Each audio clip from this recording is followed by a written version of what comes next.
everyone. Welcome to this podcast. So today, magandang araw sa inyong lahat. Parang na-prepare ko na mag-interview ng students ngayon. Like, we have here today is Mapandan Catholic School students. Please introduce yourself to us. Yes, ako si Julian Espino. Ako si Brandon Imborna. Pinakamasarap sa at pinakamatalino sa grade 11 St. Valentin. What? Ako naman si Mika Romano, pinakamasarap. Grabe, ano itong pasarapan? Pasarapan ay. Grabe, ang gaganda at gwapo no, sobra. Idol ko na kayo. Uy! Okay, lovely to meet you all. So, today, I have a lot of questions for you. Tapos, meron din pasto. Handa na ba kayo? Yan. Yan. Yeah. Yan. Yeah. Okay, so first, before tayo pumunta sa ito nating question, anong motto niyo sa life? Ano siya, medyo serious ako ngayon kaya the next thing to trying and winning, the best thing is trying and failing. Medyo nag-prepare na. Okay, okay. Di ako nag-prepare kaya practice lang ba? Hindi rin ako nag-prepare. Pero, pag hindi siya para sa akin, huwag na lang mamatay na lang siya ba? Grabe, Mika! Ang aggressive ba? Grabe ba? Okay, punta na tayo sa questions natin. So, while studying, meron ba kayong naging inspiration? Siyempre, yung family ko, at yung sarili ko, at yung pets ko. Tapos, yung maraming tao na nagmamahal sa akin. Kasi they inspire me to do my best para mag-succeed in life. Wow! Okay, Brandon. Basic question lang yan. Isa lang ang inspiration ko kung bakit pumapasok ako ba? Siya. Sa akin naman, family ko ba? Kasi medyo, andyan sila ba? Yeah, family ko tapos medyo, yung isa rin. Grabe ako makarinig. Puro siya nag-curious tuloy ako dun sa siya na yan. Sino kaya yan? No? Okay, ngayon naman, ito medyo, tong question na to eh. Meron ba kayo naging pet peeve? Bakit? At ano ang dahilan? Ngayon, sa room, as in parang first day, Jollibee na siya. Dami-dami niyang, ang ingay niya, bida-bida din at the same Bida ang time. saya? Bida ang saya. Pag siya ang kausap. Ako wala akong masasabing pet peeve kasi sa school kasi lumipat na siya sa ibang school. Umiwas ko sa'yo. Hindi, wala akong pa. Sa akin naman, medyo umalis na rin ba siya? Pero may dumagdag. Nandiyan na rin sa school. Hindi talaga mawawala yung mga ganyan eh. Nakakainis yung ganyan. Okay, next. Ano ang pangarap mo sa buhay? Makagraduate sa high school era and then makapag-aral and makapagtapos rin as a medtech kasi I want to live happily and to treat others like ganyan. Siyempre, mapangarap ako kaya may plan A tas plan B. Plan A ko makapagtapos sa pag-aaral, tapos magtrabaho, tapos maging mayaman. Tapos kung hindi yun nag-work, maghahanap na lang ako ng AFAM. Para maging mayaman, tapos manirahan kami sa Italy. Dream destination ko kasi. Tapos sana maging maganda ako buong buhay. Mas madali na rin yung gano'n na yun. Parang Marilyn Monroe. Para sa akin, ako ba, gusto ko ba nang makapag-graduate ako? Tapos, medyo maging successful, kasama ko siya. Puro siya ngayon. Nakaka-amaze yung pangarap nyo, no? Lalo na yung kay Jillian, mag-asawa na lang ako ang pag di kaya, no? Kasi di ba, discarte mo na yan. Oo, mas madali. Okay. Next naman, ano ang most embarrassing thing na nangyari sa'yo during class or not during class? Kapag during class, sa online class, medyo nag-on na yung, hindi ko namalayan na nag-on yung mic ko, tapos bigla na lang akong kumanta habang may discussion. Nakakahiya. Yung feel na yung kanta mo, tapos napansin mo, naka-on pala yung Medyo nag-on yung mic, kaya nakakahiya talaga. Wala akong naging embarrassing sa classroom kasi halos lahat sila kilala na ako, and then medyo pag may embarrassing moment, syempre hindi ko na din maalala kasi embarrassing nga. Yun. Wala lang. Ako naman, medyo wala ba? Kasi medyo mabait ako ba? Tapos tahimik ako, gano'n. Kaya parang wala bang nonchalant. Okay. Okay. Next naman, anong pipiliin mo? Date o trabaho? For me, trabaho muna. Kasi, wala lang. Plan A, trabaho muna. Plan B, dating.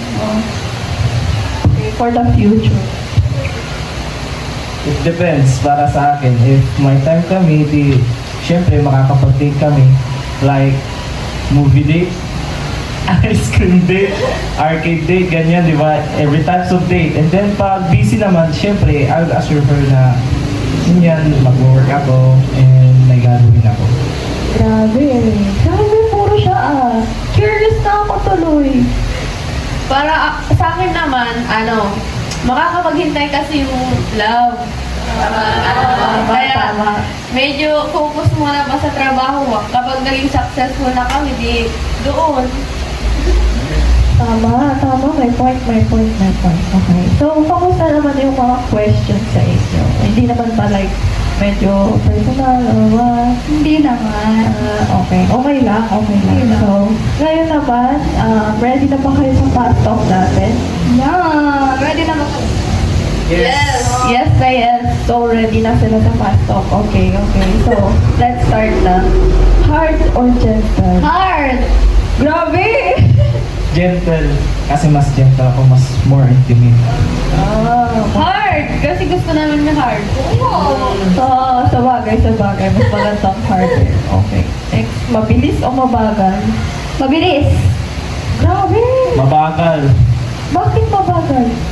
Dahan-dahan lang para hindi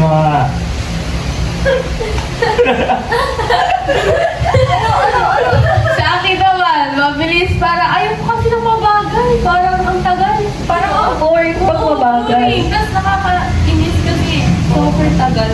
Hindi ako makapag-antay kapag ganun. Oo, sa bagay. Ako din eh. So, araw o gabi? Gabi.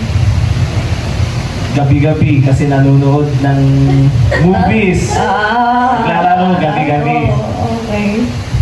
Gabi ba? Kasi mas maganda pag gabi kasi syempre deep talk. Deep talk hanggang makatulog. Grabe. Next.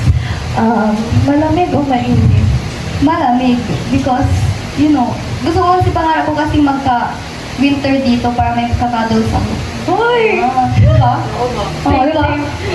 Same. Tama yun. Ikaw muna. Yun ba? Ganun rin. Para malamig kasi syempre kapag nilalamig ka, may kakadol sa'yo. Bakhag! Ganun ba? Ikaw. Mainit. Bakit mainit? Anong mainit? Weather or parang atmosphere ng kama? Siyempre mainit para pagpawisan. Mas Parang maganda exercise pagpawisan, ba? oo. Okay. Next naman, clothes off or clothes on? Clothes off para mas comfortable, much better. Kaya nga mainit yung pinili ko dahil clothes off para mas presko. Ganun ba? Pag pinagpawisan. Siyempre, clothes off para kahit na anong gawin mo, medyo masaya mo. Wow, gusto presko talaga eh, no? Okay. Gusto maramdaman yung lamig. Next naman, night person or morning person? Night person. Night person. Night person. Kaya ko magpuyat para sa kanya. Grabe nga yan. Parang abot sa person na ata itong inaano natin ha. May pinapatamaan ata tayo ngayon ha. Grabe nga. Maitim o maputi? Maputi. Mistisa Latina. Mas maganda pag Mas maganda pa? Mas maganda pag mistisa kasi dalagang Pilipina ba? Oo, sabagay. But sa akin, hindi pa kasi ako sure. Hindi pa sure. Bakit? Secret. Okay. Bakit mag-potential yan? Gusto ko kasi mga chinito. Ay, wow! Oo. Madami yan. Uso ganyan ngayon. Tapos matapos yun. Oo, sabagay. Okay. Okay. Masarap o mabangis? Mabangis. Favorite ko kasi yung favorite animal ko. Tiger, lion. Masarap. Bakit? Masarap kasing interview. Okay, okay. Siyempre mabangis kasi mabangis siya. Grabe! Nakakailala si Mika ay. Next naman is, mas matanda o mas bata? Mas matanda. For the maturity. Yes. Older man, yes. Mas bata siya ng ilang buwan sa akin. Ilan? 5 months. Kabisado. Bisado! Grabe, Brandon. Sa akin ba, medyo, di ba ako sure ba? Both na lang ba? Kasi pwede naman sa dalawang yun. Oo, sa bagay. Pero mas bet ko din ang mas matanda. Oo, kasi mature. Oo nga. Diba? Mature. Okay. Pero mas mature kasi yung babae. Mas unang mag-mature Oo, yung sa babae. bagay. Matagal mag-mature ang guys. Tama, tama. Kulot or hindi? Hindi. Natural. Wala sa pagpipilian yun. Okay. Hindi. Bakit? Ayaw na sa kulot? Okay lang naman, pero mas maganda pag hindi. Kasi mas attractive. Attractive. Pakalboy, wala kahit sinabi mo. Kulot o hindi, pakalboy. Hindi ko lang. Oo nga. Nakaka-turn off yun. Hindi kasi ang shiny kasi. Ang shiny kasi ng Yeah. kulot. Paano pag, hindi siya kulot pero ganun kay... Oh. Okay, next. Next. Okay, next. Tuwing kailan ka masarap? Tuwing bagong gising. Kasi, ang sarap ko. Basta tuwing nakikita ko pag bagong gising ako sa offer, sarap ko. Nakabig mo. Tuwing magbibihis. Kasi pagkagising mo, hindi mo pa inaalis yung muta mo. Kasi kapag ako kasi, kapag bagong gising pa lang, masarap na. Kahit na wala akong ayos. Totoo. Kaya, pag nakita mo kung bagong gising, ay gising na yung masarap. Grabe naman. Basta ako pag tumitingin sa salamin kasi lagi-lagi akong tumitingin sa salamin kaya lagi-lagi akong masarap. Eh di, grabe din ako lagi. Oo, di ba? Di ba? Mas masarap pag tumitingin ka sa salamin tapos magpo-post mo. Yung feeling ko. Oo. Next naman, artistang pangarap mong makakising. Si ano yun ba? Si medyo Koreano kasi. Chinito di ba? Si Jonghan ba? Uy, kilala mo yun? Wala. Masyado akong loyal sa kanya eh. Ay nako, sino kaya yun? Medyo wala rin kasi hindi ako nanonood ng siya lang pinapanood ko. Itong dalawang to, nakakailan na to ah. Parang naiinis ako dito. Can't relate. Can't relate ba? Okay, straight o hindi? Straight. Straight. Pero siya, ewan ko. Bakit? Ano ba siya? Babae, syempre. Pero hindi ko alam kung na-attract siya sa both gender. Ako straight, pero siya ewan ko rin. Na-attract siya sa both gender eh. Mas mahirap nga yun. No? Pero pa-straightin ko siya. Pero siguro naman na like, wala. Kahit na ganun pa rin, sa akin pa rin yung uuwi. Grabe nga yun, Mika. Okay, next naman, mahaba o mataba? Mahaba. Ano? Ano bang matawa? Saging! Oh. Saging? Cucumber. Cucumber? Di, pag ano na, pag hotdog na. Mas maganda pag ano, mataba yung hotdog. Pag mahaba. Oo, kasi sa saging ko lang sa lakatan. Matalis kasi. Nakata, hindi, maano pa yung kantong, yung mataba eh. Para sa akin mahaba rin. Kasi mahilig ako sa mahaba. Kasi mas feel mo kasi kapag kinakain ako na rin hotdog. Oo, totoo. Kasi kapag maliit, kapag maliit tas mataba, boring. Parang Isang kainan. Oo. Isang kainan mo lang. Kasi kapag mahaba, like, ma-enjoy mo siya. Oo, matagal pa maubos. Yeah.